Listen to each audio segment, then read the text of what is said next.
Hi hello friends, Lyca சைட்லேருந்து அஃபிஷியலாக trailer launch ஆக போகுதுன்றதை கன்ஃபார்ம் பண்ணியிருந்தாங்க. ஒரு போஸ்டர் ரிலீஸ் பண்ணி அதை கன்ஃபார்ம் பண்ணாங்க. ஆனால் ரிலீஸ் டேட்டை பற்றி எந்த ஒரு நியூஸுமே இல்லாமல் இருந்துச்சு. இப்போ நியூஸ் டேட்டை அஃபிஷியலாக கன்ஃபார்ம் பண்ணிருக்காங்க. பாக்ஸ் ஆஃபீஸ் ட்ராக்கர்ஸ்லாம் யாருமே எதிர்பார்க்காத ஒரு டேட்டை இப்போது லைக்கா படத்தை ரிலீஸ் பண்ண போகிறாங்க.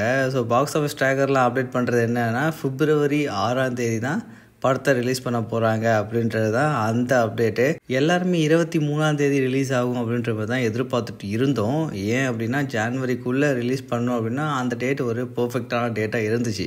ஆனால் இப்போது லைக்கா சைடில் February 6 படத்தை ரிலீஸ் பண்ணுறதுக்கு அவங்க அழகாக பிளான் பண்ணி வச்சிட்டாங்க. அதுவும் ஒரு வகையில் ரைட் தான். ஏன் அப்படின்னா, ட்ரெய்லர் லான்ச் ஆகிட்டு அதுக்கப்புறமா ப்ரோமோஸ்லாம் லான்ச் பண்ணி அதுக்கப்புறமா படத்தில் இருக்கிற அடுத்த சிங்கிள்ஸை லான்ச் பண்ணி ஒரு நல்ல ப்ரொமோஷனை லைக்கா பண்ணிகிட்டே போயிட்டு படத்தை ரிலீஸ் பண்ணால் இன்னும் அந்த படத்துக்கு வேறு லெவலில் ஒரு எக்ஸ்பெக்டேஷன் க்ரியேட் ஆகும். ஸோ அது ஒரு லைக்காவோட பிளானாக கூட இருக்கலாம். ஆல்ரெடி விடாமுயற்சி படத்தோட எக்ஸ்பெக்டேஷன் பீக்கில் தான் இருக்குது, அதில் எந்த ஒரு மாற்றமும் இல்லை.